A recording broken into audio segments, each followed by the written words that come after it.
Il y aura une trace pour les autres et je vous partage l'écran. On a plusieurs choses à vous partager lors de ce. Vous voyez bien l'écran? Yes. Oui. C'est bien. Nickel. Donc, on a un ordre de jour qui est assez chargé. Mais bon, on va essayer d'aller à l'essentiel. On voudrait faire un retour avec vous sur une partie du séminaire qu'on a mené avec la chaire Performance Globale de Delphine Gibassi. On vous avait dit lors du dernier comité qu'on avait programmé un travail de 2 jours. En fait, on a travaillé un peu plus que ça avec eux.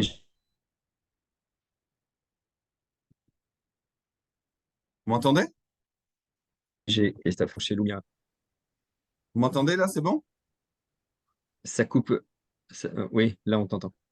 Je vais couper ma caméra comme ça au moins. Voilà.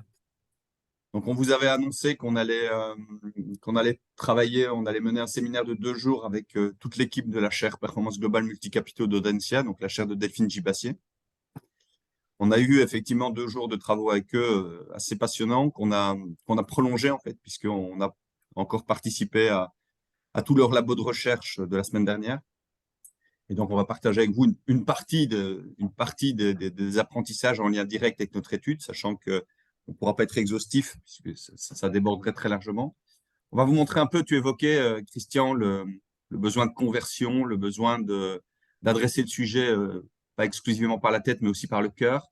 Pour nous, ça rentre dans toute la dimension du leadership régénératif et on a pas mal avancé. Alors ça, Camille, c'est un élément que tu as pu découvrir aussi un petit peu à Marseille. On a commencé aussi à lister, parce que ça nous paraît important d'avoir aussi des points d'appui pragmatiques sur la mise en œuvre de dynamiques de régénération. Et donc, on a commencé à identifier un ensemble de pratiques régénératives. On a quelqu'un dans l'équipe, Marie-Laure, qui a fait un super boulot pour commencer à recenser des pratiques régénératives sur un plan écologique et les classifier par grands domaines d'application, par usage, par secteur. On a recalé encore un tout petit peu la méthodo et puis on fera un point d'avancée rapide sur la rédaction avec la mise en perspective des points d'atterrissage. Donc, au niveau de la chaire, on a le gros sujet qu'on voulait aborder avec eux, et on avait commencé à l'aborder lors du dernier COPIL, c'est la question de la dynamique de performance des modèles économiques régénératifs. Est-ce que les modèles économiques régénératifs ont vocation à développer une dynamique de performance spécifique, ce qui renvoie à la question de la monétisation / financiarisation de la nature, du vivant, des services écosystémiques. Donc, on a pas mal échangé sur ce point. Alors, clairement, on est complètement sur la même ligne en matière de financiarisation. L'équipe de la chaire, tout comme nous, on l'avait évoqué la dernière fois, considère que la financiarisation de la nature est conceptuellement, méthodologiquement, empiriquement, éthiquement, philosophiquement, totalement incompatible avec l'essence même du régénératif et qu'elle est même contre-productive puisque un actif qui serait adossé à des écosystèmes prendrait de la valeur si cet écosystème ou plus largement les écosystèmes de même nature s'effondreraient. Et donc, dès le moment où on financiarise, on a un intérêt à créer de la rareté sur l'objet financiarisé. Et donc là, on est vraiment sur quelque chose qu'il faut plutôt combattre de manière farouche. La question, c'était davantage pour nous la question de la monétisation, la monétarisation. Nous, on parle plutôt de monétisation, ils parlent plutôt de monétarisation. Alors, ce qui est intéressant, c'est que d'emblée, Delphine et tous ses collègues, ils étaient tous là, hein, donc c'était super. Delphine et tous ses collègues ont dit, alors c'est intéressant ce débat sur la monétarisation, parce qu'à ce jour, aucune étude n'a été capable de prouver l'efficacité de la monétarisation sur la prise de décision pro-environnementale ou pro-sociale. Donc, en gros, à chaque fois qu'on a mené des travaux en monétarisation, il n'a pas été démontré qu'elles avaient une plus-value sur la qualité de la prise de décision en faveur de l'environnement ou en faveur des communautés humaines. Et pourtant, aujourd'hui, il y a un mouvement massif d'engagement vers la monétarisation. Tout le monde veut y aller, en particulier les COMEX, les CODIR des grands groupes qui visiblement exercent des pressions assez fortes sur les départements à la fois finance et extra-financiers, sur la tenue du reporting extra-financier et sur les départements sustainability pour explorer les voies de monétarisation. Alors, si on rentre dans le sujet, en fait, il y a, pour Delphine et ses collègues, il y a deux grandes approches qu'il faut distinguer. Il y a l'approche classique de monétarisation directe où on va prendre un impact, on va le quantifier à la hauteur de son flux physique et on va assigner un prix à l'unité qu'on va ensuite pouvoir intégrer dans la comptabilité, dans les comptes de résultats. C'est par exemple la comptabilité carbone avec la multiplication de la tonne de CO2 par un prix à la tonne. Donc ça, c'est la première grande famille, monétarisation directe. La deuxième grande approche, c'est la monétarisation des plans d'action qui permettent d'engager l'entreprise vers une trajectoire compatible avec la limite planétaire. Donc ça, l'idée n'est pas tant de donner un prix à l'impact négatif ou à l'impact positif pour l'intégrer dans la compta, mais plutôt d'imaginer comment une entreprise qui ne serait pas dans la trajectoire compatible avec les limites planétaires, que devrait-elle mettre en œuvre en termes de stratégie et de plan d'action pour rentrer son entreprise dans cette trajectoire et quel serait le coût associé à cette transition, cette transformation.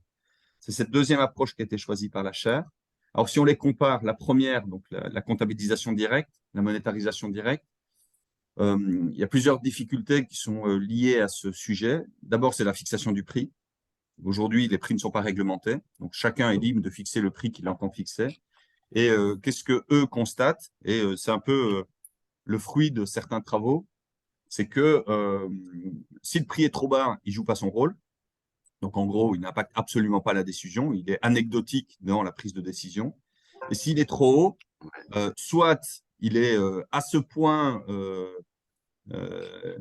alourdissant sur les comptes de résultats qui fait fuir tout le monde, parce qu'en gros, ça met l'entreprise en faillite, ou soit il peut amener à des raisonnements contre-productifs. Delphine nous donnait l'exemple, c'est un exemple, c'est pour ça que je ne vous mets pas le nom de l'entreprise, c'est un exemple qui était confidentiel, mais d'une grande entreprise globalisée qui a un exercice de compta intégré sur base d'une méthode anglo-saxonne, alors que la chaire critique de manière assez verte. Et donc, eux, ils ont chiffré les impacts négatifs et les impacts positifs de l'activité. C'est une entreprise active dans le domaine de la santé. Et donc, ils considèrent, compte tenu de la nature de leurs activités, que les impacts positifs qu'ils génèrent sur un plan social s'élèvent à environ 25 milliards de dollars par an.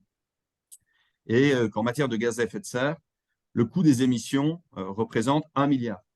Et donc, le board, quand il voit ça, il dit, bah, on en a, OK, c'est pas un sujet le carbone. 25 milliards d'un côté, en plus, 1 milliard d'un côté en moins, c'est pas un sujet.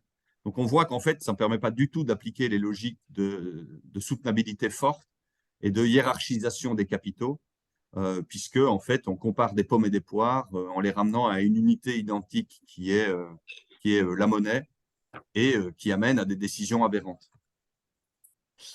Dans le deuxième cas, on va. Alors, la grosse plus-value des approches. Donc, dans le premier cas, la grande difficulté, c'est d'abord, la fixation du prix, et deux, c'est la tentation de comparer des choses non comparables, puisque ramenées à une même unité qui est une unité financière. Dans la deuxième approche, là, l'idée, c'est au contraire de rester sur des métriques physiques propres à chaque impact.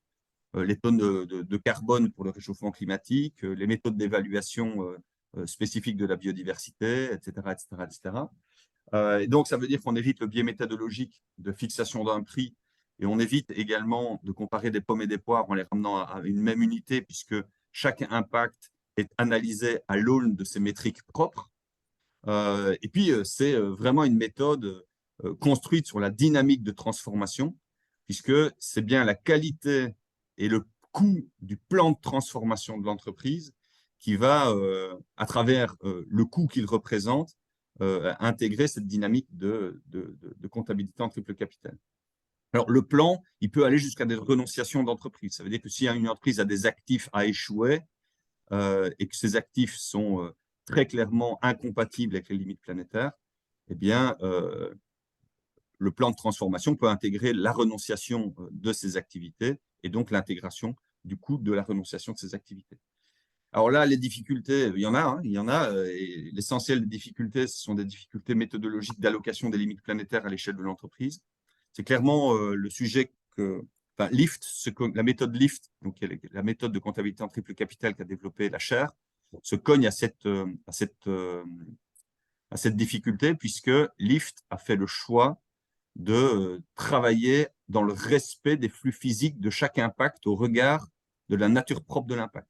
Contrairement à Care qui ramène tout à l'unité monétaire, Lyft maintient les métriques propres à chaque impact sur base des flux physiques.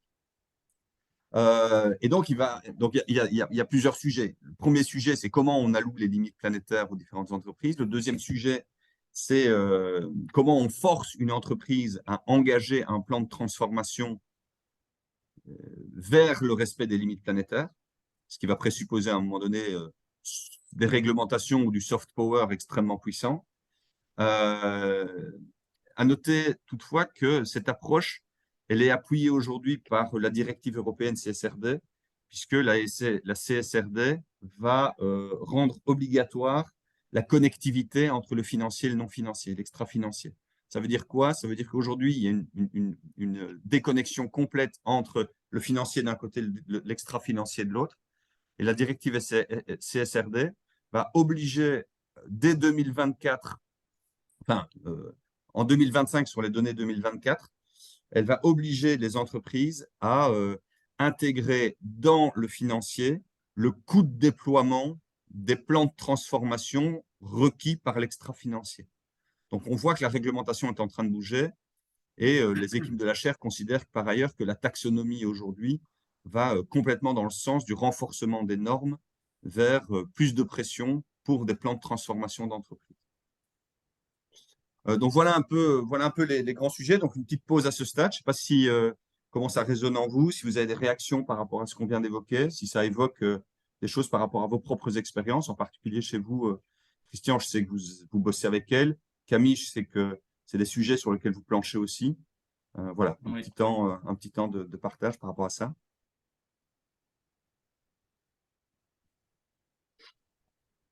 Ces deux méthodes sont des écoles aussi, ça se parle pas, ça s'aime pas, c'est toujours des guerres de chapelle. C'est très difficile. C'est une des difficultés quand tu rentres dans le sujet. Enfin, chez nous, je l'ai constaté. Tu as envie de changer les choses, tu dis, bon, voilà, c'est quoi les méthodes, qu'est-ce qu'il y a? Et puis tu te rends compte qu'il y a des chapelles qui ne sont pas d'accord et ça devient compliqué parce que c'est un terrain qui est en ébauche, quoi, forcément. Donc, il n'y a pas un truc, une solution sur étagère et ça demande un investissement. Souvent, pour les entreprises, en tout cas, je crois, il y a un investissement de temps. Au début, une bonne volonté. Bon, il y a des gens qui ont réfléchi à ça, on va pouvoir y aller. Et puis, quand ils y sont dans le deuxième temps, ils se rendent compte que, bon, c'est pas aussi simple. Et ils sont ballottés entre des avis, des chapelles différents. Et ça peut être un moment de, bon, ben, c'est pas ça qu'on revient.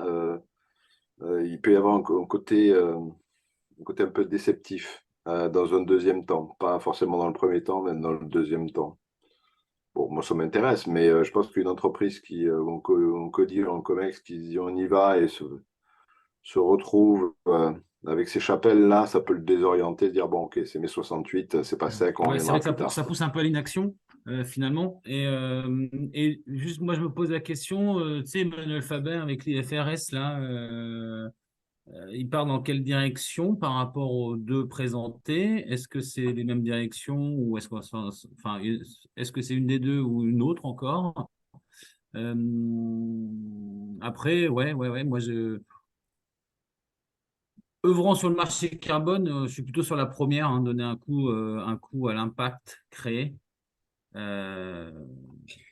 Après, j'avais testé le lift. Je n'avais pas compris comme ça, en fait. Je n'avais pas compris comme Alors, ça. Et, ouais, et juste hier, j'ai entendu une intervention de Laurent Babiquian. Je ne sais pas si ça. Je pense que ce nom vous parle, qui a fait Tout une à petite fait. présentation un peu sur l'économie, les enjeux un peu macro, et il abordait un peu tous ces sujets, notamment vers la fin, il était sur la CSRD. Alors, c'était une intervention assez rapide, assez technique, donc là, j'ai besoin de la déposer pour pouvoir,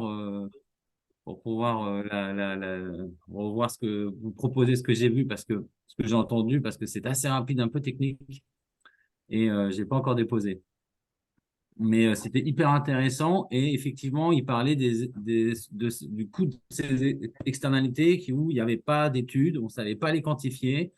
Il a démontré par A plus B que il a parlé aussi de la valorisation juste anormale des sociétés, démontré que celles qui faisaient des profits aujourd'hui, si on mettait un coût de la tonne carbone, juste ça serait en faillite la plus totale, et que c'était difficile à faire bouger tout ça, quoi. Et il était un peu sur ces sujets du triple capital, la double matérialité, évidemment, sur la fin de son discours. En fait, la question ici, Et dans le cadre de l'étude, c'est est-ce que on rentre dans le détail de ça, sachant qu'on n'est pas encore à ce moment. Enfin, il faut qu'on plonge encore un peu dedans plus profond. Donc, est-ce qu'on y va? Est-ce que on mentionne simplement les différentes écoles en disant voilà les avantages, voilà les inconvénients. Le sujet clairement n'est pas mature et reste en débat, mais le point clé me semble être quand même celui de l'absence d'évidence empirique d'impact sur la prise de décision. C'est-à-dire aujourd'hui, on s'efforce tous de faire des choses parfois extrêmement compliquées, ouais, extrêmement sophistiquées, mais visiblement, ça n'impacte pas la prise de décision. ouais. Il y a, il y a une thésarde de Delphine qui nous a fait une session pour expliquer les différentes méthodes et les différentes approches, CARE, LIFT, etc., qui était assez objectif et très intéressante, qui nous a beaucoup plu, nous. Alors, je sais pas si vous l'aviez vu, mais C'était qui? elle permet justement de... J'ai oublié le nom parce que je l'ai vu qu'une fois, mais C'était pas ouais, je sais Saoud? pas qui est. Toi, Souad. Peut-être, ouais. Enfin bon, je me souviens plus du nom, mais c'était bien, voilà. En tout cas, ça nous a beaucoup plu. Donc, ça nous a un peu éclairé, ça nous a donné un peu une cartographie des enjeux. On a beaucoup apprécié. Et après, moi, sur la finance, enfin, moi, j'ai une lecture qui rejoint le point qu'on avait évoqué au début. On dit souvent qu'il y a deux civilisations, hein, ou deux cultures, si tu veux. La culture de la honte et culture de la culpabilité. Je pense que les mécanismes de compensation, et notamment les logiques financières, sont systématiquement des cultures de la culpabilité. Là où d'autres approches, en tout cas ceux qui refusent d'aller vers les logiques de financiarisation, sont plus vers des cultures de la honte. Alors les cultures de la honte, ça peut être la Grèce ancienne, mais aussi la Chine, l'Asie, le Japon, souvent d'ailleurs qui ont un rapport avec l'animisme. Et en gros, c'est pas des monothéismes pour le dire comme ça, parce que bon, voilà, on est dans une tradition, y compris chrétienne en Occident, de commerce des indulgences. J'ai péché, mais c'est pas grave, je vais me racheter, je vais payer une prière et je vais me remettre sur les rails. Et c'est la même que voilà. Je pense que ce qui est développé là-dedans, c'est une culture de la culpabilité. Et je pense que c'est intéressant, notamment quand tu évoques le cœur. Je fais des trucs pas simplement parce que je suis à l'équilibre, mais parce que j'ai honte. Et donc, j'ai pas envie d'avoir honte. C'est pas du tout les mêmes approches. Donc, je pense qu'il y a deux cultures pour approcher ces. Alors, c'est un peu méta ce que je dis, évidemment, mais c'est quand même intéressant de voir le rapport entre culture de la honte et culture de la culpabilité. Et souvent, la culture de la culpabilité est quand même assez chrétienne, hein, parce que les chrétiens, dès qu'on est universaliste, on est chrétien. Enfin, voilà. D'ailleurs, catholique, catholou, ça veut dire tout le monde. Hein. C'est pas pareil pour les juifs. Les juifs, c'est quand même peuple élu, voilà, donc il y a une petite différence. Mais voilà, cette financiarisation, tout est compatible avec tout, cet universalisme compile bien avec la culture de la culpabilité en Occident, en tout cas. Voilà pour ma petite séquence culture. Ben, moi, personnellement, j'aimerais plutôt assumer la position assez radicale qui consiste à dire il y a une valeur intrinsèque pour le vivant, et donc tant qu'on n'est pas reconnecté à cette valeur intrinsèque, on est à côté du sujet, en fait. Et le processus d'économisation du vivant, qu'il passe par la financiarisation, qu'il passe par la monétarisation, nous maintient dans une économisation du tout qui est incompatible avec cette approche plus d'écologie intégrale. Mais bon, ça veut dire aussi qu'on sort une étude qui va en braquer un paquet, quoi. Ouais. Qui Et du vont coup, pas se Christophe, dire quand tu dis vous ça, êtes vachement hors sol, les cocos. quand tu dis ça, c'est soit l'une ou l'autre des méthodes, puisqu'en fait, ça revient au même, non? Bah, j'ai l'impression qu'en fait, on s'enlise un peu dans ces voies-là et que finalement, si on assume l'idée que le régénératif, c'est quand même une pensée orthogonale qui vise d'abord et avant tout à re-questionner la place de l'humain dans le vivant, euh, essayer de renégocier la place de l'humain dans le vivant en s'appuyant sur la convention qu'est l'argent, c'est compliqué quand même. Je veux dire, on passe quand même sacrément à côté du sujet, quoi. Et donc, est-ce qu'on a intérêt à creuser cette voie ou est-ce qu'on a intérêt plutôt à creuser la voie qui va venir juste après, qui est celle du leadership et de la transformation de l'individu, de l'homme et de la femme dans le réexamen de la place et du rôle qu'il ou elle a à jouer dans le grand cercle du vivant. Euh, voilà, quand je dis ça, ça peut paraître un peu éthéré. À vous, je peux le dire. Je pense que je ne peux pas le dire à tous les cercles parce que là, on commence à bien se connaître et vous voyez comment on fonctionne. On essaie d'être le plus pragmatique possible. Mais à un moment donné, j'ai quand même l'impression que c'est là que ça se joue bien davantage que dans les logiques de financiarisation ou même de monétarisation. Ouais, moi, je suis d'accord avec toi, Christophe, clairement. Après, par contre, concrètement, une fois que tu as un leadership qui essaye de mettre, qui essaye de mettre des choses en place, comment ça se traduit, en fait? Tu vois? Parce que tu peux avoir un leader hyper régénératif qui va faire des choses de son côté, qui va essayer d'embarquer, parce qu'en fait, le leadership, son rôle, ça va être d'embarquer un maximum de personnes en interne et aussi dans ses parties prenantes. Mais à un moment donné, comment ça se traduit? Comment, parce que la base, c'est de répartir la valeur. Donc, comment tu le traduis, en fait? Ben, alors là aussi, on a eu des discussions qui étaient assez intéressantes sur des approches qui sont un peu différentes, qui sont le coût associé au business as unusual. On connaît bien le business as usual. Et puis, il y a les pratiques orthogonales, les pratiques hétéroclites. Et donc, l'idée, c'est de se dire, quand on met en œuvre une stratégie régénérative, quels sont les bénéfices associés? Parce que bon, il faut quand même se rappeler que les services écosystémiques, contrairement au travail humain, n'envoient pas de facture. Et donc, à chaque fois qu'on va s'appuyer sur les services écosystémiques pour prendre en charge certaines fonctions autrefois prises en charge par des ressources, par de l'énergie ou par du travail, eh bien, il y aura des coûts qui seront complètement différents. Donc, il y aura un ensemble de bénéfices attachés à la dynamique régénérative et il y aura effectivement un ensemble de coûts nouveaux. Et donc, c'est de se dire, faisons le business plan de l'approche régénérative, évaluons les surcoûts, évaluons les bénéfices associés et, et posons-nous la question du delta éventuel. Et le delta éventuel, ben, comment il se couvre? C'est là qu'on peut s'appuyer sur les modèles économiques serviciels. Moi, de plus en plus, je suis convaincu que le régénératif va trouver ses voies de viabilisation par l'imbrication dans d'autres modèles économiques. Donc, je commence en fait à questionner l'idée de l'existence d'un modèle économique régénératif au sens dynamique de performance associée au régénératif. Je me dis peut-être qu'il y a des modèles économiques qui sont des modèles économiques, par exemple, serviciels, qui, lorsqu'ils sont correctement mis en œuvre, sont capables de générer de la surperformance financière. Et là, on a des cas où la rentabilité a été augmentée d'un facteur 3 à 6 sur la rentabilité financière. Et cette surperformance, au service de quoi est-ce que je la loue? Ben, je la loue au service de la réorientation de pratique vers le régénératif.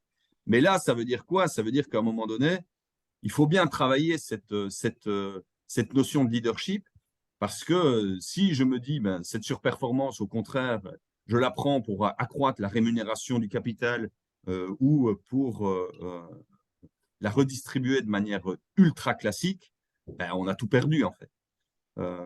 Et donc, j'ai plutôt l'impression que c'est dans cette voie-là, c'est de se dire comment est-ce qu'on joue avec les différents modèles économiques qu'on a en magasin pour essayer de construire sur des logiques de gain d'efficience des marges de manœuvre financières nouvelles et que ces marges de manœuvre financières nouvelles elle puisse financer des logiques de transformation de pratique.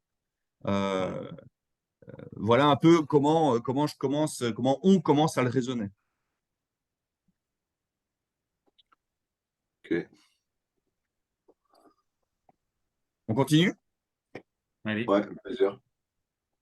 Alors, sur l'application des limites planétaires, sur l'allocation des limites planétaires, ça, je vais aller assez vite parce que c'est des travaux clairement qu'on a approfondir. Mais donc, si jamais bon, de toute façon, je pense qu'on a besoin d'opérationnaliser à un moment donné les limites planétaires à l'échelle de l'entreprise. Puisque, je vous rappelle que le contexte de l'économie régénérative, c'est quand même la dérive absolue sur 6 des 8 limites planétaires qui sont d'ores et déjà dépassées.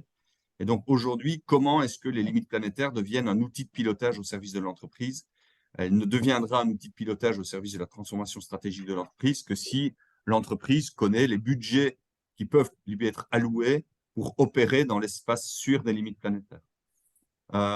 Donc là, on a commencé à faire des revues de littérature sur l'allocation des limites planétaires à l'entreprise. En gros, il y a 4 grandes approches qui sont combinables. Enfin, il y en a 3, la 4e étant la combinaison des 3 premières. Il y a ce qu'on appelle les approches par les capacités, l'approche par le principe d'égalité, les approches économiques, toutes les combinaisons qu'on peut en faire. Et ces grandes approches, en fait, ne sont pas une méthode unique, mais renvoient ensuite à un ensemble de champs d'application. Donc, il y a des articles scientifiques aujourd'hui qui mettent en évidence 12, 13, 14 modes d'allocation de limites planétaires à l'échelle de l'entreprise.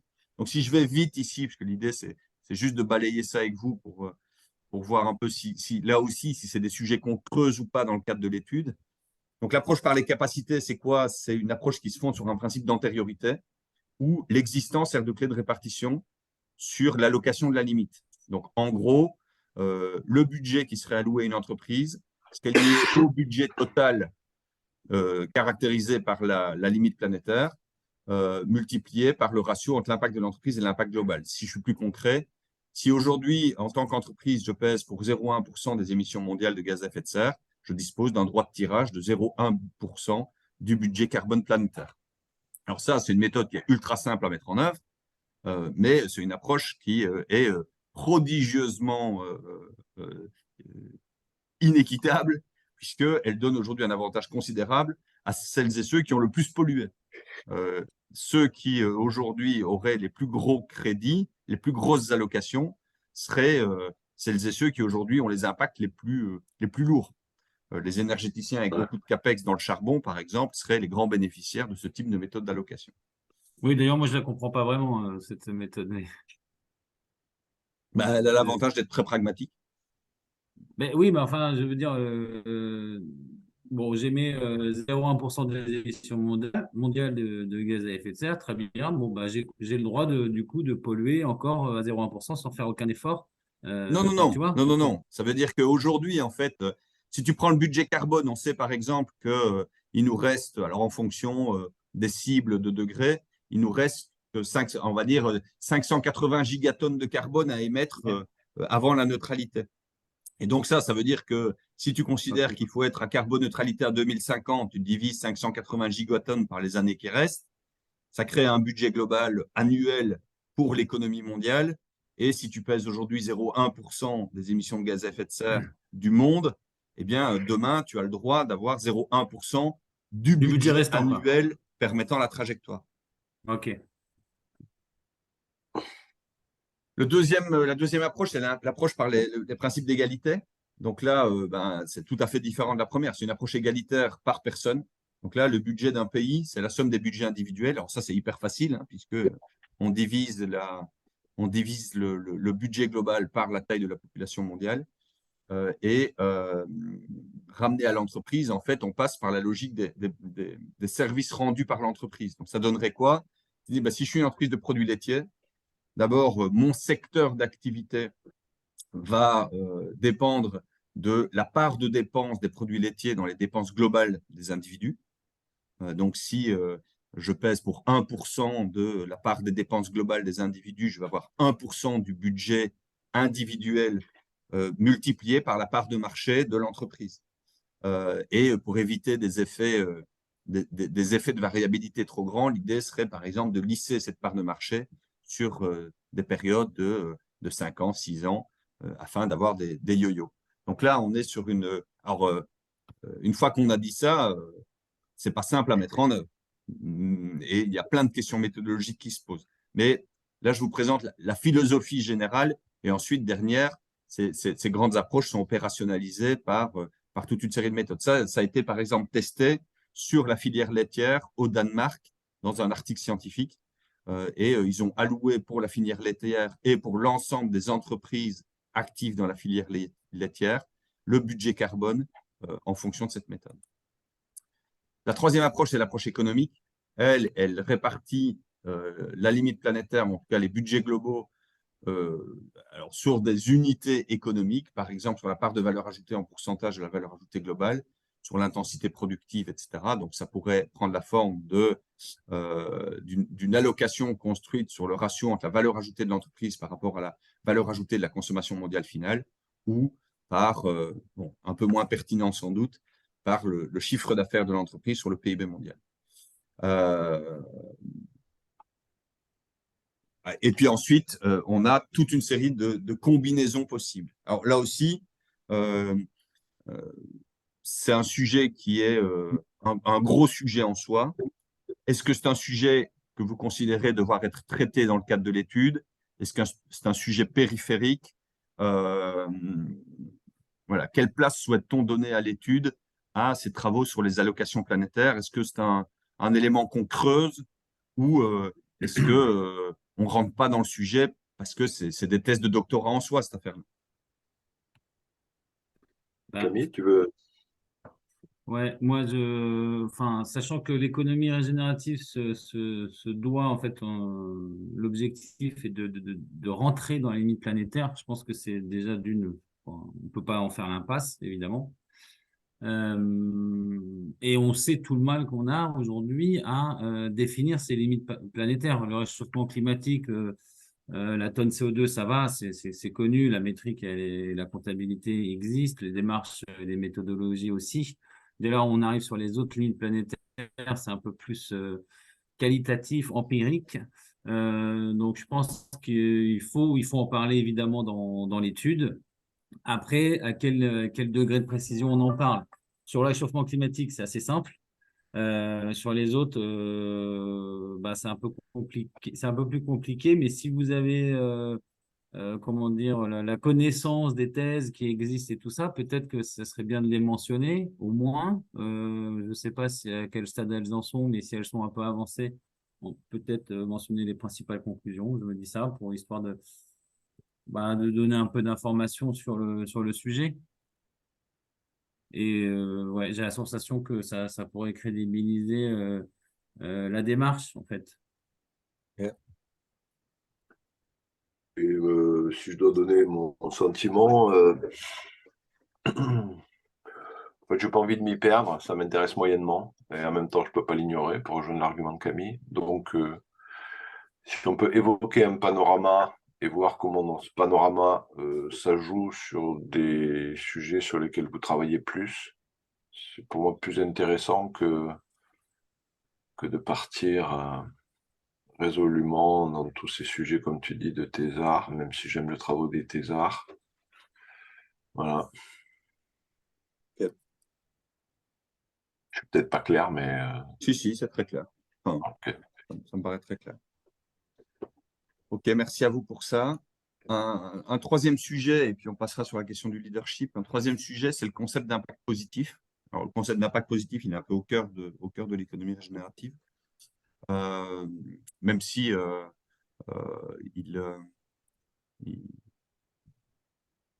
il diffère fort selon qu'on est dans la logique de réparation ou de régénération.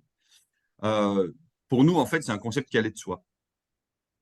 C'est un concept qui nécessitait peu de sophistication conceptuelle. Soit on est positif, soit on est négatif. Ça nous paraissait assez intuitif, en fait. Et puis, visiblement, en tout cas pour la chair, ça ne va pas de soi. Déjà, on a été surpris. Pour nous, l'impact positif, il démarre, la base zéro, c'est la neutralité. Donc, je suis positif sur le carbone si je séquestre du carbone. Et je suis négatif si j'émets du carbone. Et pour la chair, non. Pour la chair, la base zéro, c'est le seuil de la limite planétaire allouée à l'entreprise.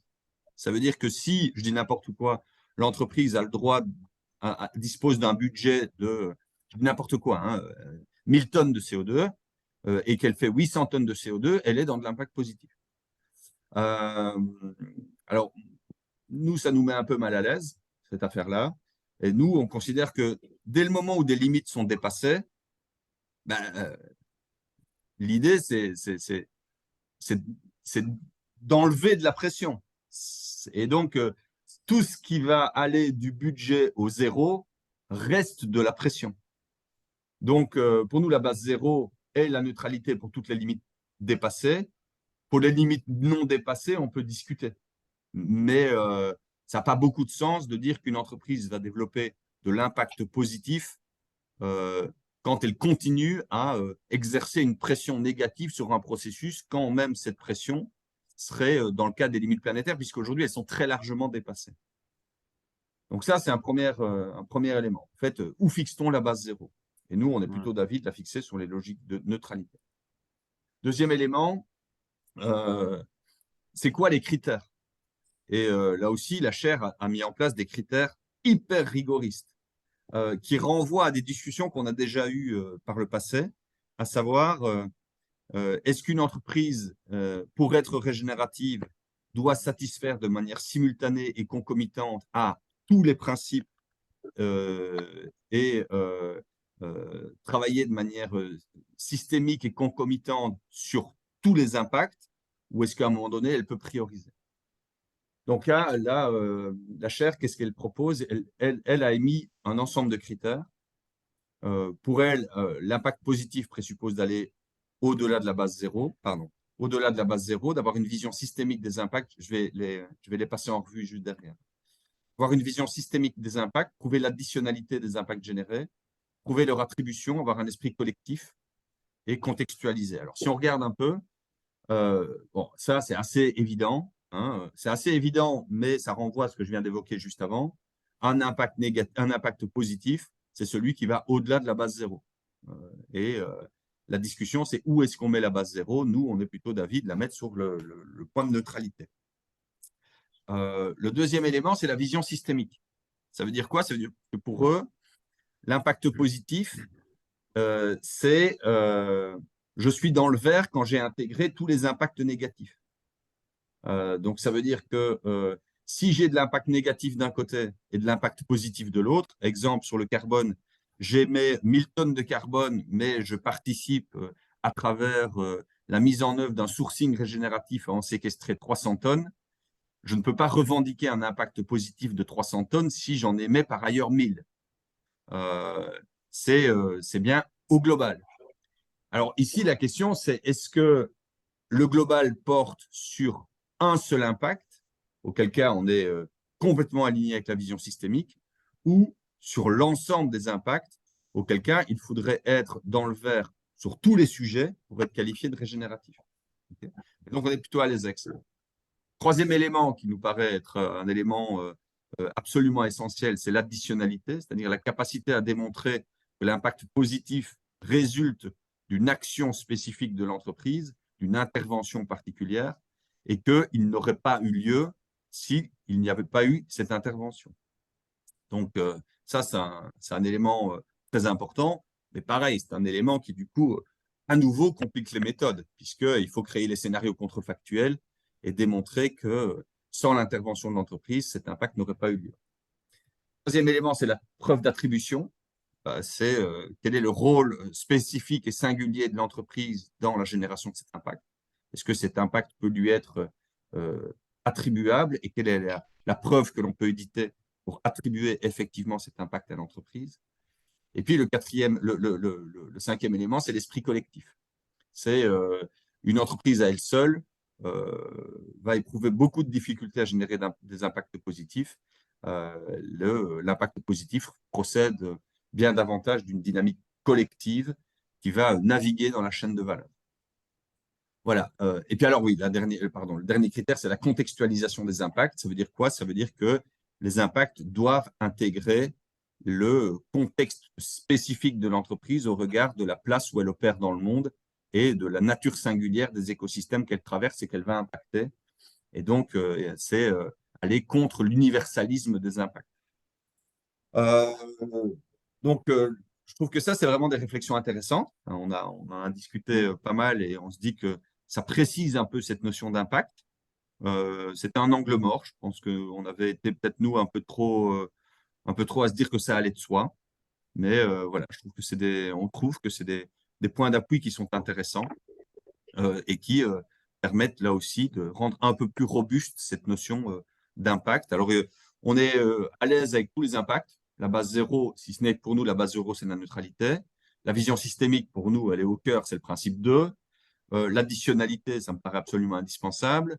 La preuve d'attribution, oui, il faut que l'entreprise exerce une intervention de par son fait pour revendiquer un impact positif.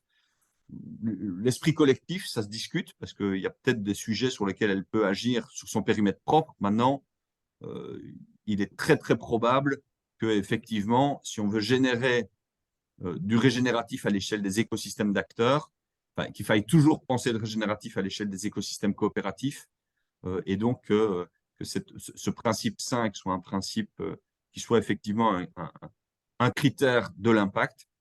Et puis la contextualisation, là aussi, à partir du moment où on différencie dans les limites planétaires celles d'échelle globale et celles d'échelle locale, les limites planétaires d'échelle globale peuvent effectivement avoir une portée universaliste. Les limites planétaires d'échelle locale, elles, présupposent une contextualisation. Et c'est encore plus vrai pour les questions sociales, Christophe. Oui. Localement, en fait, sur les impacts sur les communautés humaines ont d'autant plus d'intérêt à être regardés localement. Parce que effectivement, on peut sinon en fait avoir des variations en fait assez fortes. Tout à fait. Et donc, vas-y, Christian, je t'en prie. ouais. Juste reviens sur l'idée numéro 4, si tu peux. Pardon. Voilà. La cause. Je me dis que tu as quand même un discours sur la causalité. Chercher les root cause analysis, c'est compliqué. Dans des systèmes qui interagissent entre eux, la preuve d'attribution, ça peut être un peu compliqué, je me dis, mais bon. Là, en fait, vous nous portez un regard sur les travaux de la chaire. Peut-être que tu vas en parler tout à l'heure, d'ailleurs. Tu penses qu'ils ont pensé quoi de votre sauce, là, régénératif, là, inversement là, c'est un peu un rapport de votre point de vue et dans les équipes que vous avez rencontrées, qu'est-ce que vous avez perçu de la manière dont votre cheval de bataille était lui-même perçu? Peut-être que tu vas l'évoquer tout à l'heure, mais… Bah, écoute, il y a eu… ils ont vraiment trouvé que les approches qu'on menait étaient des approches intéressantes, pertinentes, que les hypothèses qu'on avait posées aujourd'hui, elles faisaient sens. Tu sens que… Vous m'entendez? Oui. Ouais. Pardon. Donc, eux étaient assez en phase avec les partis pris qu'on avait mis en évidence. On a eu du mal à s'accorder sur… Enfin, à s'accorder, c'est même pas à s'accorder, c'est on n'a pas vu… On a senti d'abord qu'on était très alignés sur beaucoup de sujets. Toutes les hypothèses de fond, on est alignés. On aborde la question des impacts préférentiellement par les flux physiques et pas par le truchement des flux monétaires. On est complètement adossé aux donuts sur l'espace sûr et l'espace juste. Et pour nous, ce sont les limites planétaires qui sont les points d'appui. Quand on a mis en discussion le principe de base zéro pour nous, qui était la neutralité sur des limites planétaires, ça les a plutôt challengés. Ils se sont plutôt dit que effectivement, il fallait peut-être qu'ils revoient leur copie à ce sujet-là. Donc, on a eu le sentiment que à aucun moment donné, ils nous ont renvoyé l'idée qu'on faisait fausse route sur certaines hypothèses ou sur certains scénarios Là où D'accord. on n'a pas vraiment réussi à craquer, mais c'est parce que le sujet n'est pas mûr, c'est clairement sur le sujet de la monétarisation. On Ouais. sent chez eux un vrai scepticisme sur la question de la monétarisation comme élément utile à la prise de décision. Et une fois qu'on a dit ça, c'est difficile pour eux de dire bah, la monétarisation, ça ne marche pas parce que la base de la comptabilité en triple capital, c'est quand même d'intégrer l'extra-financier dans le financier. Donc, à un moment donné, c'est les fondements même de la compta en triple capital qui sont remis en question.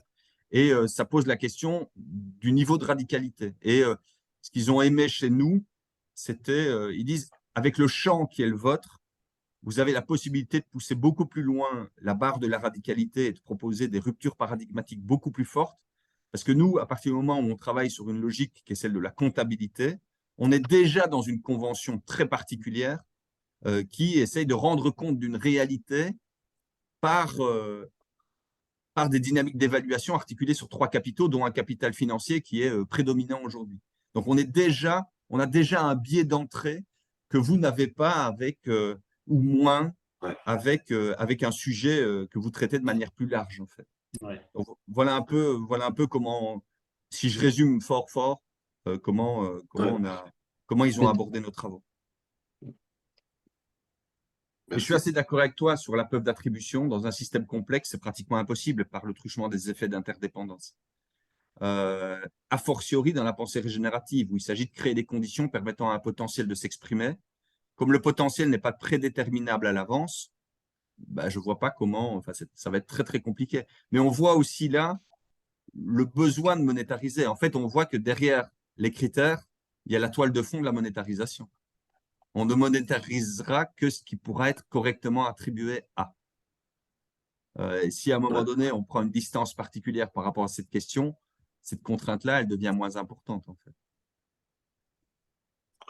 Ok. Merci. Bon, en tout cas, moi, je pense qu'il faut impérativement, effectivement, définir la notion d'impact, en fait, hein, positif. Tout à Parce fait. que pas avoir échangé à droite et à gauche, on ne parle pas tous de la même chose quand on parle d'impact positif. Tout à fait. Mais c'est la J'ai base toujours qu'il du faut mal définir. avec, j'ai toujours du mal avec cette expression. Impact, pour moi, c'est que négatif. Mais c'est un vocabulaire anglo-saxon qui est passé en français, qui est. Oui, tu as raison. C'est clair. Bon, écoutez, en tout cas, ça renforce l'idée qu'on doit, on Ouais. doit ne pas considérer que ce concept va de soi, mais il faut qu'on y travaille. Enfin, on a déjà un peu déblayé le sujet, hein, mais il faut qu'on le pose correctement, puisque c'est quand même un des concepts socles, quoi. Et à voir si Ouais, effectivement on reste sur la notion d'impact positif ou si on fait un exercice sémantique pour essayer de trouver quelque chose qui serait plus en phase. ouais. Non, mais c'est bien de ne pas se laisser déborder, de savoir que c'est pas forcément aussi évident, hein. Voilà. Euh, Bah écoute, c'est pas mal Camille, il est 10 heures et on rentre dans le regen, donc tu as, Ouais, mais ça t'as vite vu. m'intéressait ça m'intéressait quand même, ça. Mais du coup, je reste encore 10 minutes. Cool. Ah, Bon, bah, je passe la main à Bertrand du coup. Ouais, dans le leadership régénératif, alors c'est plutôt notre collègue Romain Cristofini hein, qui travaille le sujet, mais bien sûr, enfin, c'est en lien avec nos travaux aussi. Et puis surtout, on le met en application à la fois dans le cadre de nos formations. Donc, Camille a pu vivre une journée avec nous, et Romain, et puis le groupe en formation, mais on le met aussi en fait en place en entreprise. C'est la raison pour laquelle on a dit, voilà, dans le Haute-Savoie Habitat est pas là, parce qu'ils sont en plein séminaire, en fait, avec lui en ce moment. Et donc, alors, la base, en fait, on va dire un petit peu, euh, c'est pas philosophique, mais en tout cas, la base de la compréhension des choses, c'est les travaux, notamment, en fait, d'Otto Scharmer sur la déconnexion, notre séparation que voilà, que nos vies en fait nous amènent à faire, des connexions à nous-mêmes, donc des connexions de soi à soi. Ensuite, il y a la déconnexion de soi aux autres. Et puis enfin, donc, la déconnexion de soi aux autres, mais plus largement, en fait, parce que dans le deuxième cas, c'est aux autres humains. Et dans le troisième cas, en fait, c'est aux autres plus largement. Donc, quand on considère en fait les autres êtres vivants. Et la nature en particulier, puisqu'en fait, ça va au-delà aussi. Tout dépend en fait de ce qu'on appelle être vivant. Tu peux passer à la slide suivante. Donc, on a, enfin, Romain a essayé de définir ce qu'était ce leadership régénératif. Et donc, en fait, bon, là, il a travaillé sur cette phrase. Un leader régénératif favorise la vie en lui, autour de lui et au sein des systèmes vivants avec lesquels il interagit. Donc, voilà, en tout cas, c'est ce on souhaite poser, nous, dans le cadre de nos travaux. C'est-à-dire que si on considère que le régénératif nécessite une évolution de nos pratiques, une évolution de nos... Mais en fait, il faut passer par, on va dire, une évolution de nous-mêmes pour, voilà, pour qu'on soit complètement en phase avec nous-mêmes, mais ensuite avec les autres humains et la nature, c'est ce qu'on vient de dire. Peut-être vous dire un point, il s'est beaucoup appuyé notamment sur des travaux sur le leadership régénératif. Il y Oui. a un courant de recherche enfin, un courant de recherche et de pratique aux États-Unis qui est piloté par plusieurs personnes, Daniel Wall, Laura Storm et bon, toute cette mouvance-là, Carol Sanford, etc. Et donc, il s'est beaucoup appuyé sur leurs travaux tout tout en se donnant la liberté, et c'est clairement ce qu'on a encouragé à faire à travers les dialogues qu'on a mis en œuvre, à articuler en fait le travail sur le leadership régénératif avec le travail qu'on mène sur pour le volet modèle éco, économie, entreprise régénérative. Donc voilà, on n'a pas fait un copier-coller du tout des travaux anglo-saxons, mais on a plutôt tendance à créer un référentiel spécifique sur la question du leadership en lien étroit avec les dynamiques qu'on cherche à mettre en œuvre sur un plan conceptuel, méthodologique au niveau de l'entreprise régénérative. Et donc, ce qu'on a, enfin, ce qu'il a essayé de faire, et puis on l'a incité aussi, parce qu'on a travaillé avec lui, c'était d'abord en fait de considérer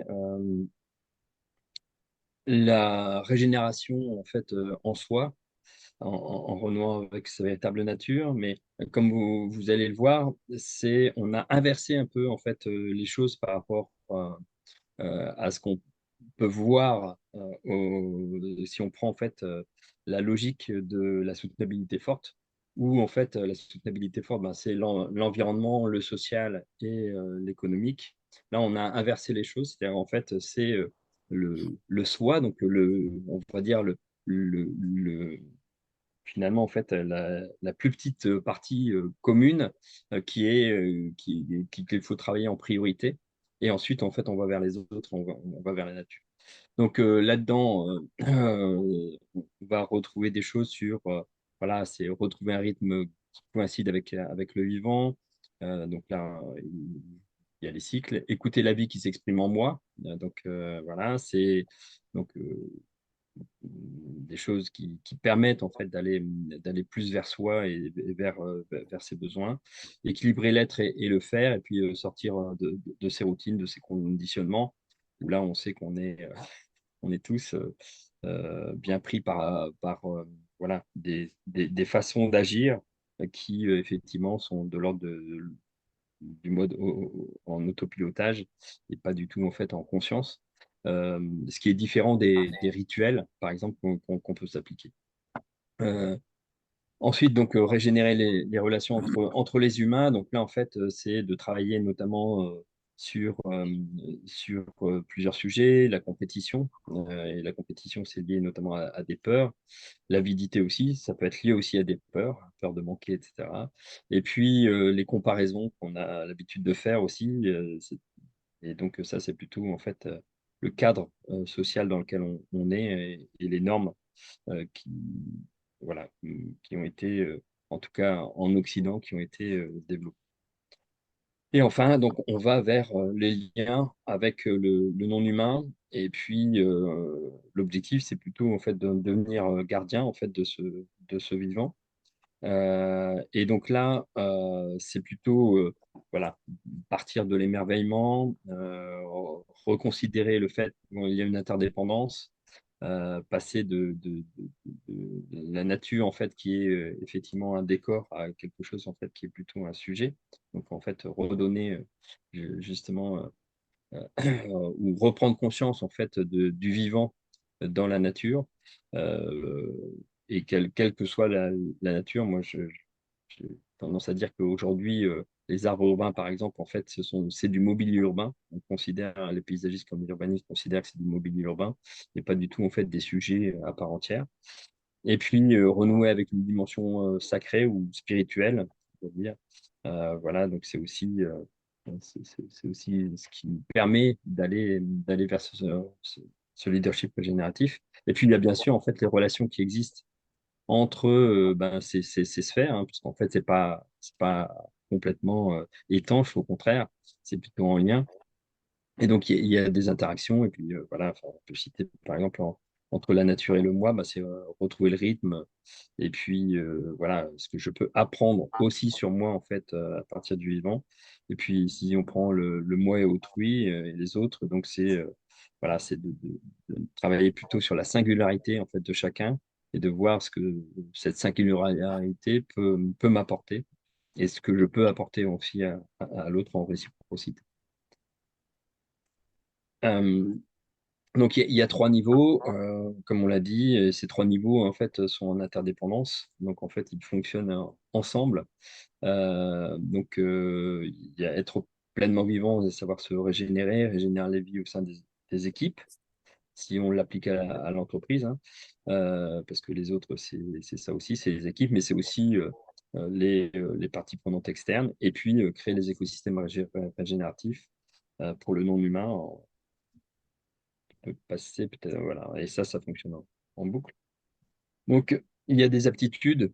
Je vais peut-être pas tout lire, mais euh, Romain, en fait, a travaillé sur des aptitudes, en fait, dont le leadership, enfin, que le leadership doit acquérir. Et donc là, c'est comment, en fait, effectivement, on va se saisir de ces éléments pour On dit au justement. revoir. Ouais, ouais, À salut bientôt. Camille. Ciao. Salut, Salut à Camille, bientôt. merci hein, d'être rendu dispo. Ciao, à bientôt. Ciao.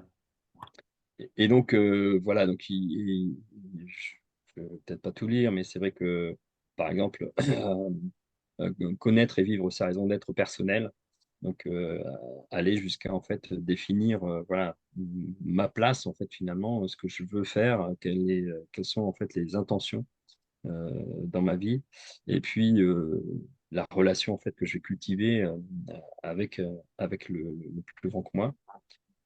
Tu peux peut-être passer la partie 2 donc les aptitudes plus. Alors, il y a différentes aptitudes euh, dans la deuxième partie, hein, sur la partie plutôt, en fait, vivre avec les autres. Euh, il y a d'abord des aptitudes relationnelles.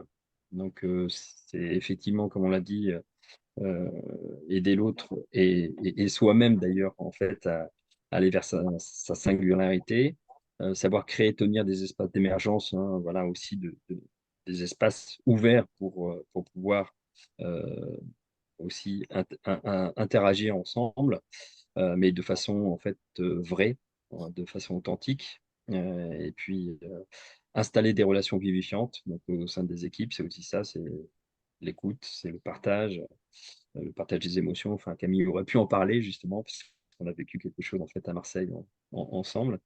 Et puis être le gardien et le jardinier des projets régénératifs, bah, c'est effectivement de tenir le cap, hein, de pas s'éparpiller et de garder en fait l'objectif qu'on s'est fixé. Donc ça, c'était pour les aptitudes relationnelles. Après, il y a des aptitudes, tu peux passer, Christophe. Il y a des aptitudes systémiques. Donc là, en fait, c'est voilà, adopter la vision systémique, on l'a dit, c'est notre principe 2. Favoriser l'interdépendance entre les équipes, les coopérations et les synergies.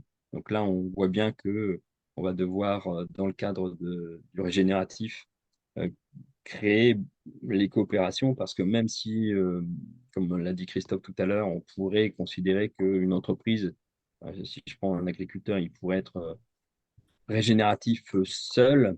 En tout cas, il pourrait voilà, avoir une activité qui soit régénérative.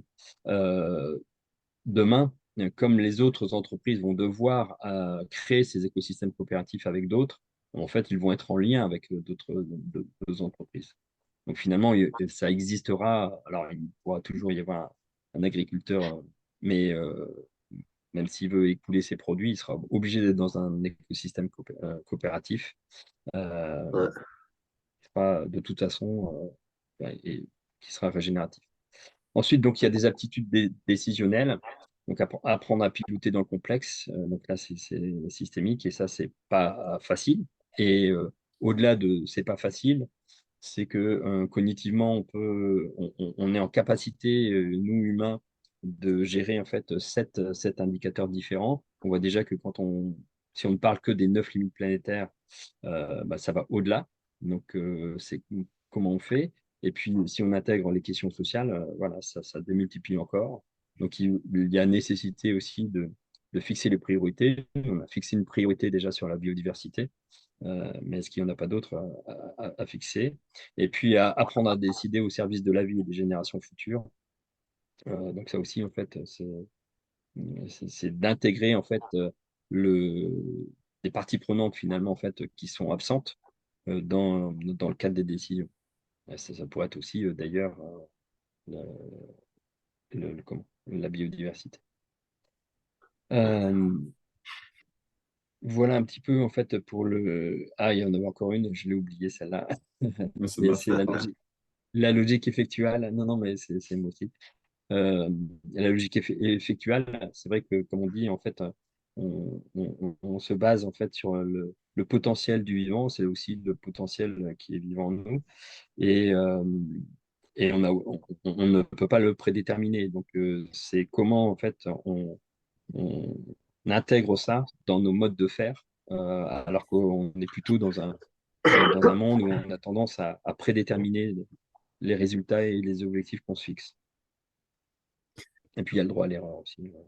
Je pense qu'il y a un message clé, c'est de se dire si la régénération, c'est réintégrer le vivant dans chaque action, dans chaque décision, ben, comment est-ce que le vivant il circule en fait? Et si déjà moi je suis coupé de mon essence vivante, si le vivant circule mal en moi, euh, si cette énergie de vie circule mal en moi, comment est-ce que je peux utiliser le vivant comme baromètre, comme boussole d'aide à la prise de décision?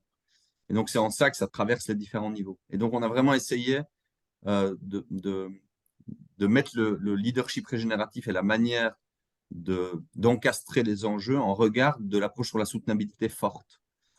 Et puis derrière, l'idée, c'est pas de faire un catalogue à l'après-vert pour dire vous n'êtes pas Superman et voilà comment il faut devenir Superman.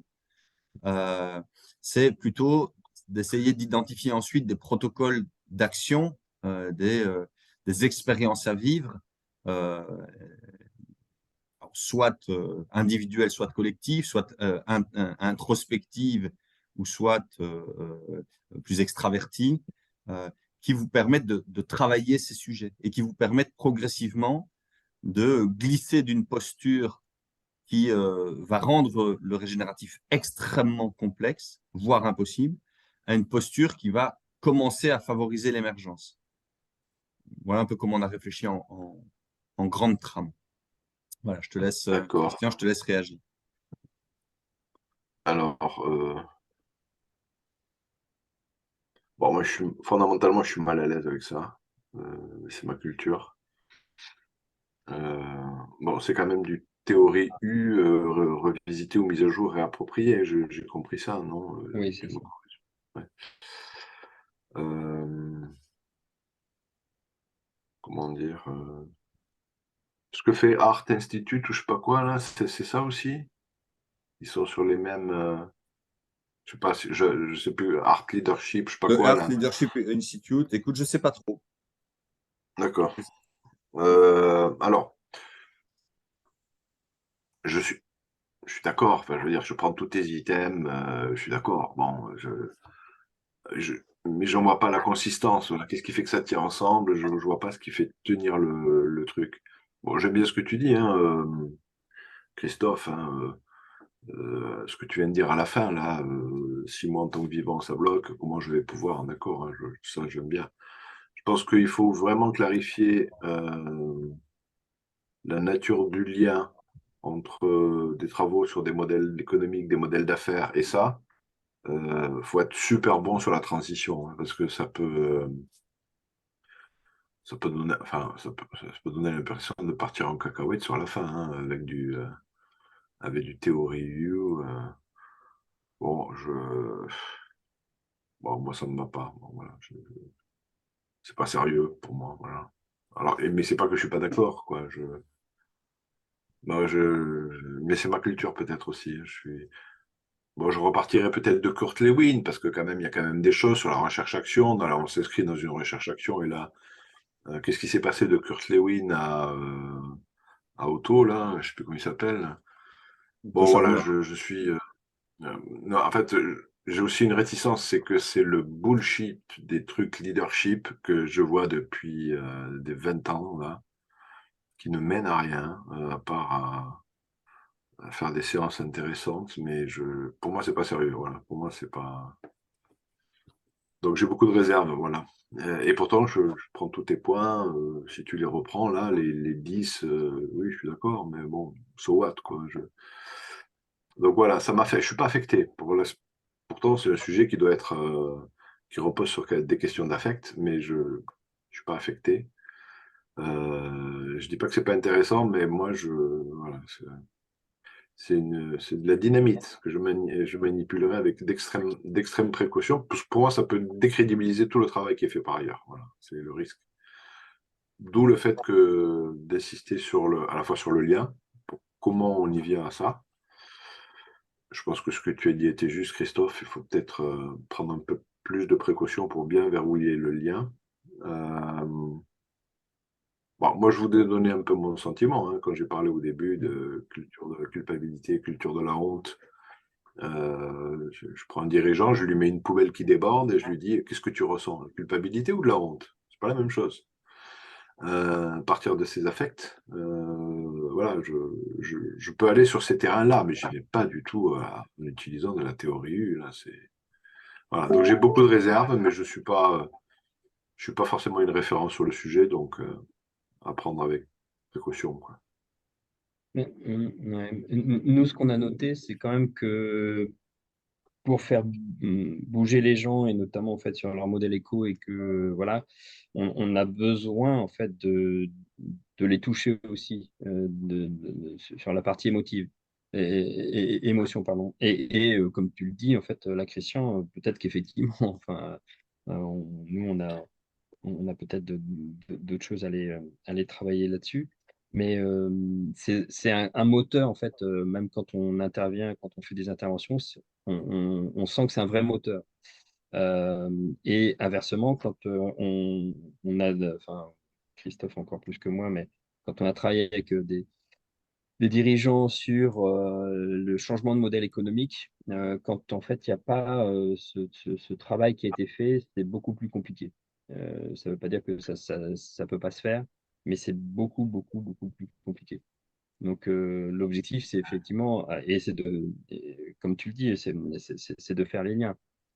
Par exemple, il y a la posture effectuelle, il y a le rapport à la limite, il y a la posture être en nature, justement, pour pouvoir en fait se considérer faisant partie de la toile du vivant pour mieux, en fait, je dirais, s'appuyer sur ce vivant, etc. etc. Donc, il y a des choses, peut-être qu'on l'a.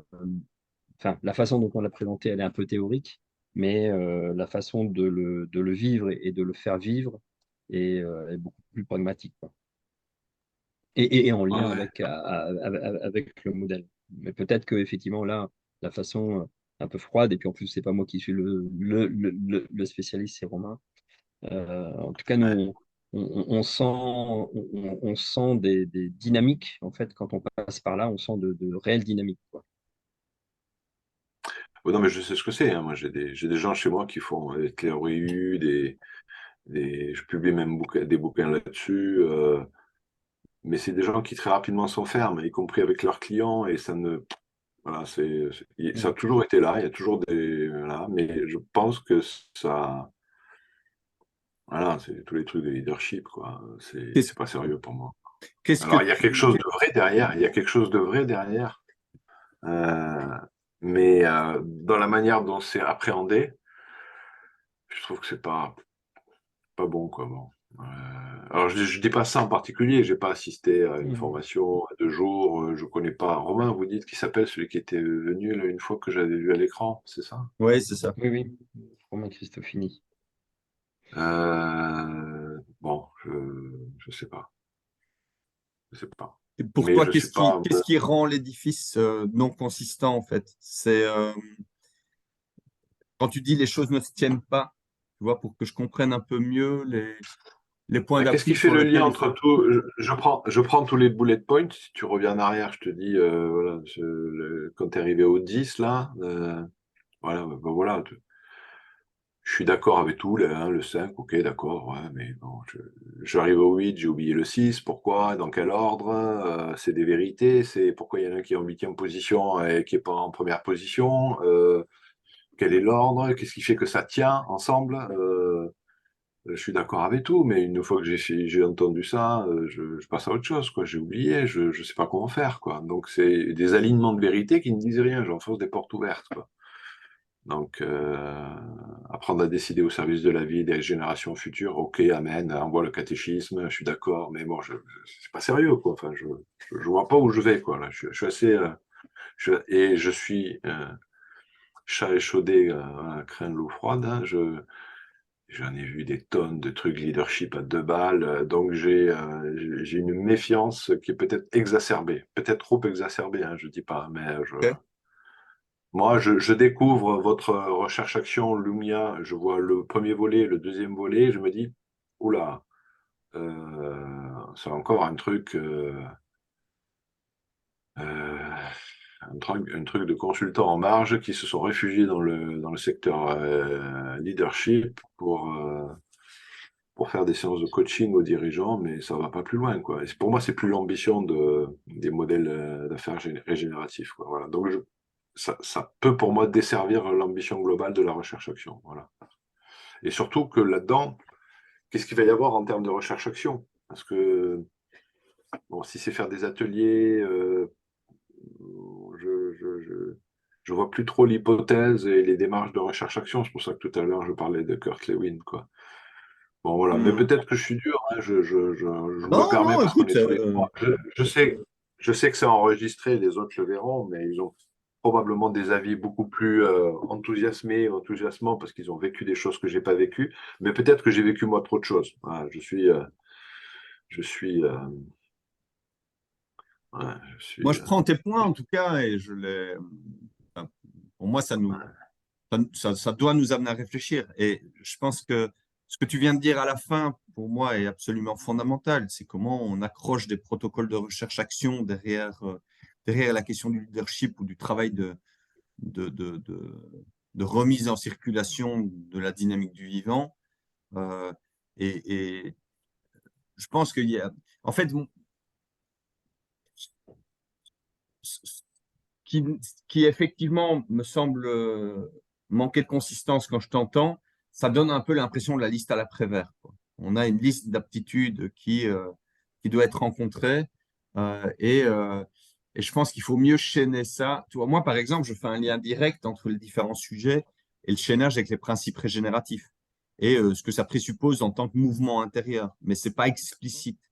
Donc, je pense que tu nous fais nous dire, enfin, moi, en tout cas, j'entends deux choses. D'abord, un, il faut revoir la copie pour donner une beaucoup plus grande consistance et une clarté d'articulation beaucoup plus forte entre ce qu'on fait sur le volet modèle éco, entreprise régénérative et sur la dynamique de leadership. Il faut éviter à tout prix de donner l'impression qu'on est sur un truc de tarte à la crème de consultants, parce que ça, effectivement, ça desservirait le sujet et il faut surtout pas qu'on le fasse. Et puis le troisième élément, et je pense que on va, c'est l'intention de toute façon d'accrocher des protocoles de recherche-action pour essayer de tester des dispositifs et de voir ce que ça produit dans le réel, quoi. Parce que si ça produit rien dans le réel, c'est pas satisfaisant. Donc, Parce que moi, je là, je prends tes points, ça nous aide à je prends réfléchir. je prends le point. Enfin, mon message, c'est ne prenez pas tout ça pour argent comptant. Parce que ça fait c'est pas du niveau du reste du travail pour moi. Et ça peut disqualifier de votre travail. C'est mon sens. Moi, je prends le 6, là. Favoriser l'interdépendance entre les équipes, les coopérations et les synergies. Bon, ok. Va avoir une entreprise où tu as des coûts de transaction, si tout le monde doit être au courant de tout, le mot synergie est devenu un mot de bouffonnerie, on essaie de m'enfumer quand on parle de synergie. Enfin, chaque phrase peut vraiment être, même si on peut être d'accord, vraiment, il faut apprendre à piloter dans le complexe et l'incertain, donner des caps à suivre sans tout maîtriser. Oui, bon, ça c'est d'actualité, mais rien que ça, c'est déjà énorme, ça. Et là, j'en ai 8, 9, 10, 12, le sujet n'est pas maîtrisé, ça part de tous les côtés, c'est des bons sentiments, c'est des évidences, c'est des trucs qui sont beaucoup.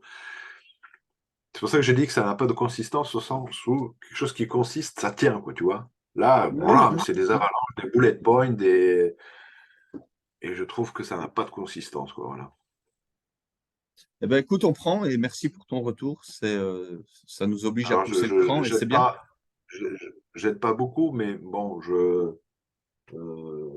Ben, si, tu aides, pense, tu fais miroir et c'est important d'avoir un miroir. ouais, enfin, moi, je pense que j'ai constaté, avant que même que vous en parliez, là, ce que je disais, c'est que j'ai constaté que tous ceux qui sont sur ce sujet basculent un moment sur des questions de leadership, à cette sauce-là, pour le dire très vite, même s'il y a certainement là aussi des chapelles et des gens qui n'ont pas les mêmes références. Voilà, ça c'est.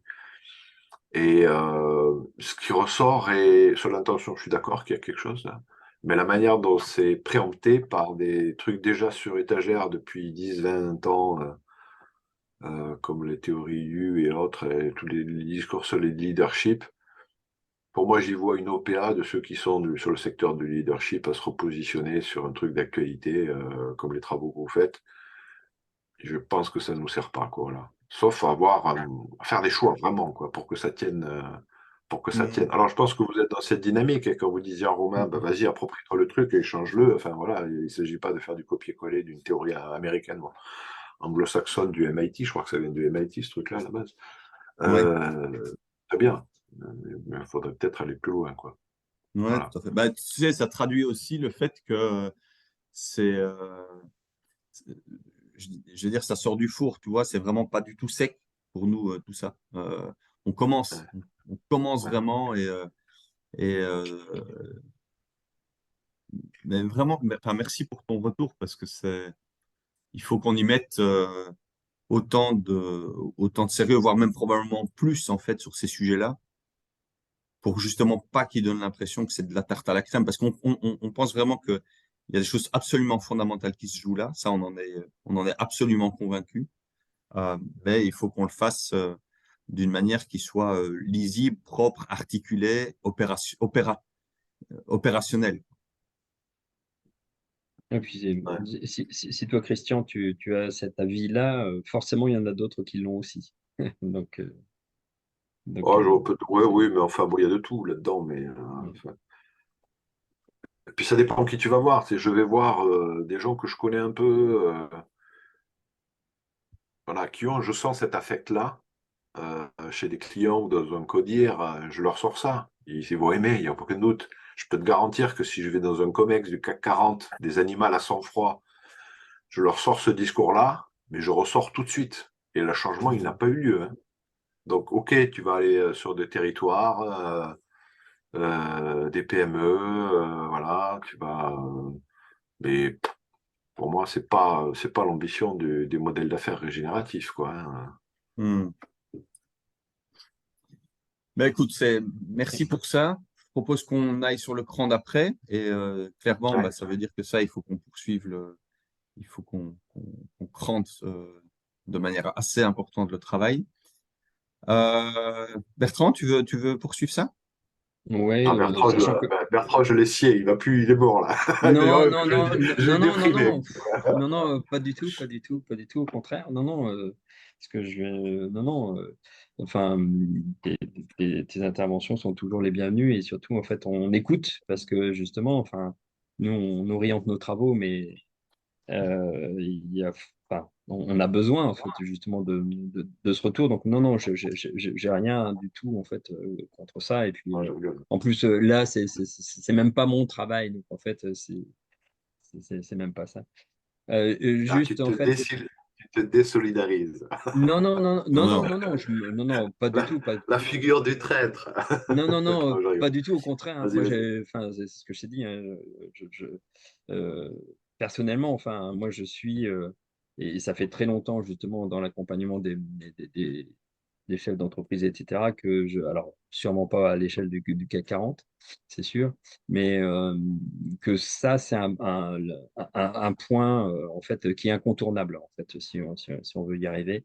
Il faut aussi qu'on change nos propres mindsets, donc, enfin, je pense que ça, c'est incontournable. Maintenant, effectivement, c'est la façon de le faire et comment on articule ça. Enfin, moi, je trouve que c'est intéressant ce que tu dis au reste de nos travaux.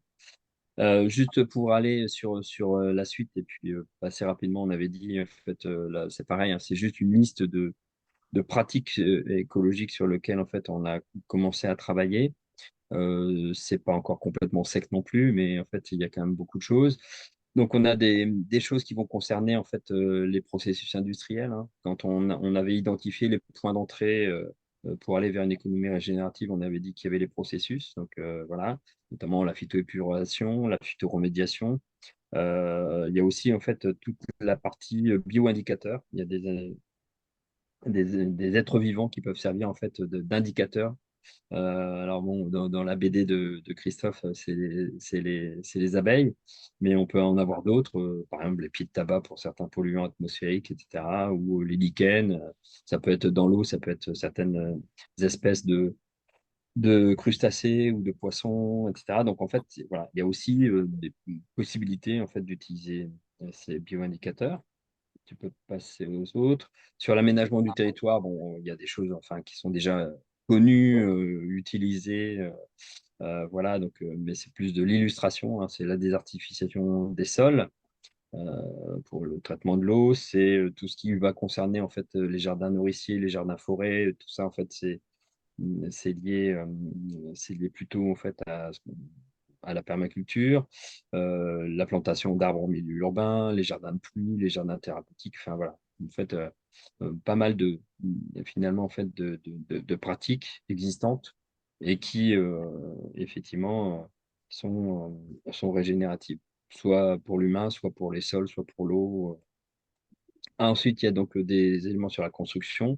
Donc là aussi, il y a des choses connues, végétalisation de toiture, l'utilisation de matériaux séquestrateurs de carbone, c'est notamment des matériaux biosourcés, la récupération des eaux pluviales, les chaudières à biomasse, enfin, voilà, tous ces sujets classiques. Mais c'est vrai que là aussi, enfin, ça paraît évident en fait tout ça, mais puisqu'on a une entreprise qui est dans ce secteur-là, à la fois en fait du paysage et du BTP, mais il y a rarement un projet immobilier ou autre, qui intègre en fait tous ces éléments. C'est souvent en fait un sujet et on laisse de côté les autres. Et puis d'autres pratiques, enfin voilà, sur le sourcing, notamment sur la partie plutôt en fait biotechnologie, la gestion forestière, donc les différents types de gestion forestière, sur l'agriculture, sur le cycle de l'eau, et puis sur certains écosystèmes qui peuvent être en danger, notamment enfin, les zones humides par exemple.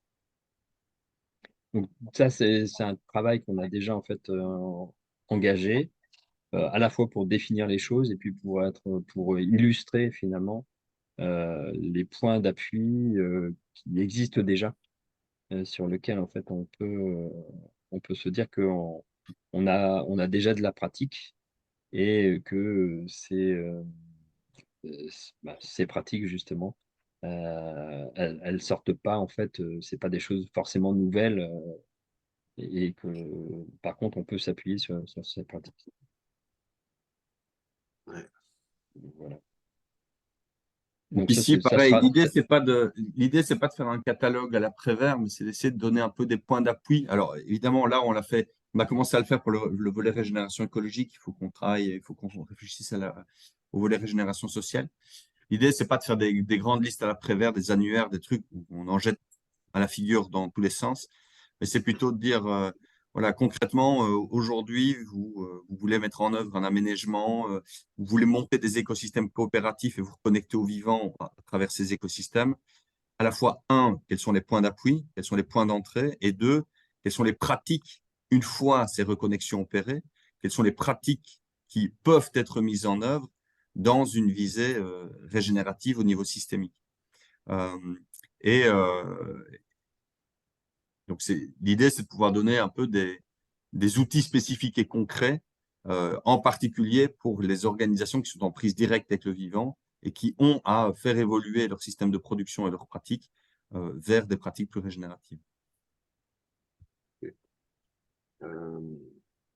Il y a, je pense que c'est le moment de faire une petite remarque, si tu me permets.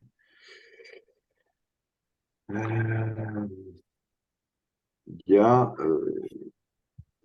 j'ai des gens qui sont, et vous allez voir pourquoi j'en parle maintenant. J'ai des consultants, par exemple, chez Octo, qui sont vent debout contre les modèles d'affaires régénératifs. Pourtant, ce sont des gens qui sont très engagés. Mais parce qu'ils pensent que la promesse, c'est... Bon, j'ai pu voir quelques posts que toi, Christophe, tu avais fait sur LinkedIn pour essayer de corriger un peu le tir, de voir ce qu'il y a derrière, etc. Il ne faut pas substantiver, comme on dit, le modèle d'affaires régénératif en disant la promesse, c'est avoir un modèle d'affaires qui est 100% régénératif. Moi, ce que je dis aujourd'hui, et vous me direz si vous êtes d'accord, mais c'est peut-être une évidence pour vous, mais ce à quoi je réponds aujourd'hui, j'aimerais avoir vos tips de réponse, c'est non, mon sujet, c'est pas de rendre une entreprise 100% régénérative, mais c'est de faire en sorte que son modèle d'affaires, parce qu'elle intervient en rapport avec tel ou tel écosystème, lui donne des opportunités pour avoir des logiques régénératives dans son modèle d'affaires, mais il ne s'agit pas d'avoir un modèle d'affaires 100% régénératif. C'est difficilement défendable. Mais voilà, quand tu parles de modèle d'affaires régénératif, c'est-à-dire, voilà, c'est binaire. J'ai un modèle d'affaires qui est génératif ou qui n'est pas régénératif, et je suis 100% ou 0, ou moi, ce que je dis aujourd'hui, c'est, non, dans ton activité ou d'un modèle d'affaires, il y a un écosystème, il y a des leviers que d'autres entreprises n'ont pas parce qu'elles ne sont pas sur les modèles d'affaires, parce qu'une travaille à côté d'un fleuve, par exemple, et ce n'est pas le cas d'une autre, etc. Et tout ça, ce sont des opportunités d'avoir des initiatives et d'avoir des logiques régénératives. Ça ne veut pas dire que ton modèle d'affaires à 100% sera régénératif. Enfin, en tout cas, ce n'est pas ce que je vends, entre guillemets, quand je parle de modèle d'affaires régénératif. Et j'y pense avec tous les exemples que tu donnais, Bertrand. Là, ce sont des ce sont des leviers régénératifs, etc. C'est tout ce que les outils dont on peut s'emparer en fonction d'un existant, d'un modèle d'affaires, d'une localisation, etc. Et c'est en ce sens-là que tout ça que je faisais la remarque à ce moment donné là. Voilà. Donc je ne sais pas si vous êtes d'accord avec ça ou comment vous répondez quand des gens qui sont par ailleurs très convaincus de ces sujets-là vous rentrent dedans parce qu'ils pensent que vous vendez, c'est le nouveau bullshit après le développement durable ou je sais pas quoi, le modèle d'affaires régénératif, c'est en train de devenir le gros bullshit. Donc c'est comme ça que moi je réponds. Voilà. Moi, je suis assez à l'aise avec ce que tu viens de dire. Effectivement, aujourd'hui, d'abord, tout n'a pas le potentiel de devenir régénératif. Il y a plein de choses qui ne seront jamais régénératives en l'état. Et quand bien même on les transforme de manière la plus, la, la plus radicale possible, elles n'auront aucun potentiel régénératif ou un potentiel à ce point limité qu'il en devient anecdotique et un peu ridicule. Le deuxième élément, c'est que rendre une entreprise 100% régénérative sur son périmètre propre, ça ne me semble applicable que sur un périmètre assez étroit d'entreprise. Des entreprises en prise directe avec le vivant, des exploitations agricoles, des exploitations viticoles, de la sylviculture, des choses comme ça. Mais Mais dès le moment où on passe sur des approches plus industrielles, des approches servicielles, du BTP, etc., se dire une entreprise va être régénérative, ça veut pas dire grand-chose en fait. L'entreprise n'aura pas la capacité à elle seule, sur son périmètre propre, de devenir régénératif. Donc, ça veut dire quoi? Ça veut dire qu'il va falloir imaginer de construire des écosystèmes d'acteurs où celles et ceux qui ne sont pas en prise directe avec le vivant créent de nouvelles formes de solidarité avec celles et ceux qui le sont. Est-ce que c'est une utopie? Peut-être que c'est un point d'utopie dur au niveau du régénératif.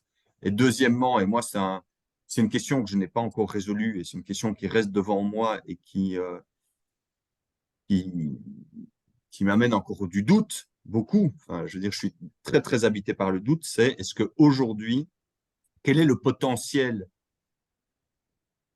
des écosystèmes à, à produire de la régénération et comment cette régénération que peuvent produire les écosystèmes, je suis sur la régénération écologique ici, comment la régénération que peuvent produire les écosystèmes, si on leur en donne l'occasion, euh, crée de la bande passante pour aller chercher tous les impacts euh, totalement incompressibles de la très grande majorité du tissu économique. Et est-ce que en balance, on peut penser non pas une entreprise, le régénératif à l'échelle de chaque entreprise, mais une économie régénérative, des chaînes de valeur régénératives. Est-ce que ça, c'est pensable, en fait? Euh, et pour moi, c'est ces questions-là qui sont devant nous.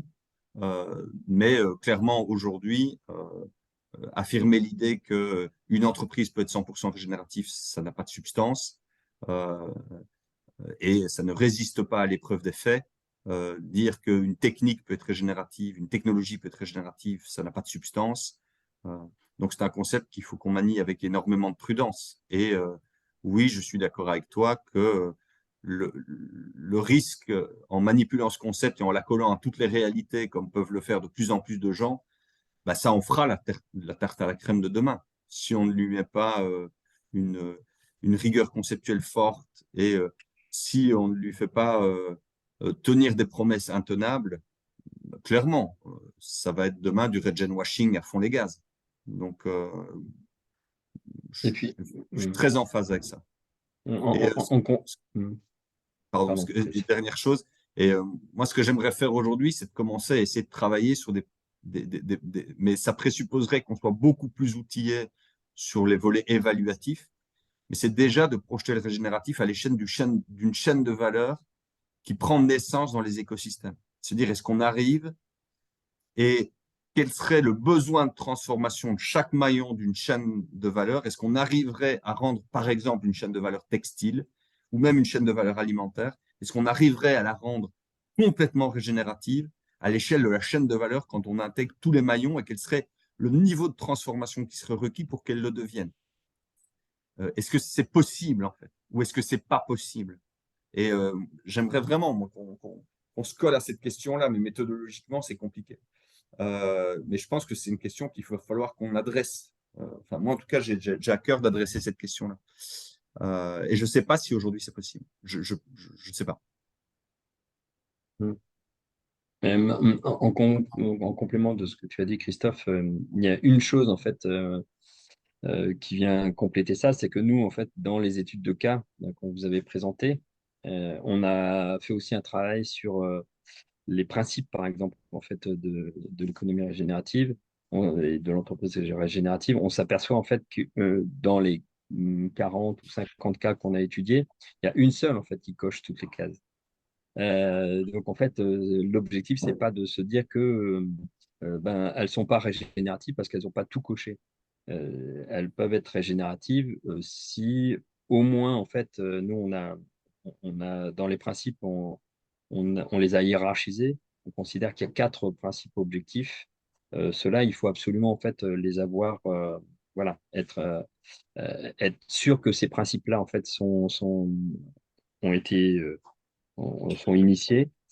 Pour le reste, voilà, c'est du complément. Donc, on est bien dans l'idée qu'effectivement, bah, très très peu, voire peut-être pas du tout d'entreprises pourront être 100% régénératives. Euh, et donc, c'est pas un but en soi.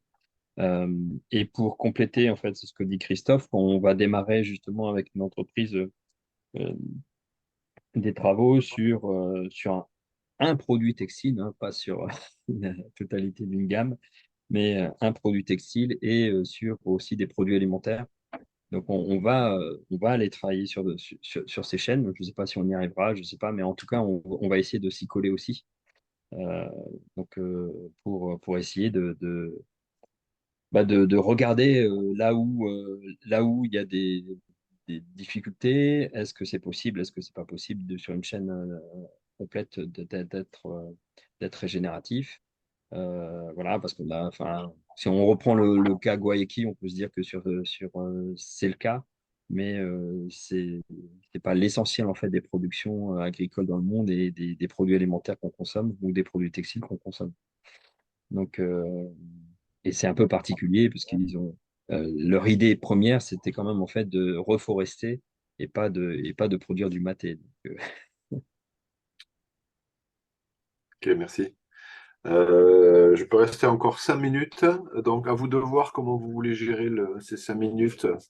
Écoute, je pense qu'on va aller directement sur ça. Donc là, aujourd'hui, où on en est, on a commencé à rédiger, on a rédigé la première partie sur le contexte de l'économie régénérative. Euh, je pense que plus réalistement, ce qu'on avait évoqué au départ, l'idée de l'essayer de faire atterrir l'étude en avril, je pense qu'on sera plutôt fin juin, parce qu'on a quand même encore des sujets qu'il faut étudier et creuser. Et j'aimerais que on puisse encore mûrir et maturer certains sujets pour pas les traiter de manière légère ou superficielle, ce qui viendrait un petit peu, un petit peu déstabiliser l'ensemble ou en tout cas fragiliser l'ensemble, c'est le mot que je cherchais. Euh, donc là, on va essayer quand même maintenant de ne plus ouvrir de nouvelles portes parce que, je veux dire, à un moment donné, un travail, il doit trouver, dans une V0, il doit trouver un point final. Là, on a l'impression qu'on a tous les ingrédients devant nous. Il y en a qui sont secs, il y en a qui sont pas secs, il y en a qui doivent encore faire l'objet de travaux assez significatifs. La descente des limites planétaires, c'est du gros boulot. Cette question de la monétarisation, il faut encore que ça percole. Toute cette question leadership, transformation de l'individu, force est de constater qu'il y a encore beaucoup de choses à faire. Voilà. Donc, je pense que si on se fixe comme point d'atterrissage plutôt fin juin, c'est plus réaliste pour nous. L'idée, ce serait, parce que on a, je te dis, on n'a pas trop envie d'ouvrir de nouvelles portes, parce que sinon, on ne fera que reporter le délai, c'est quand même pas l'idée.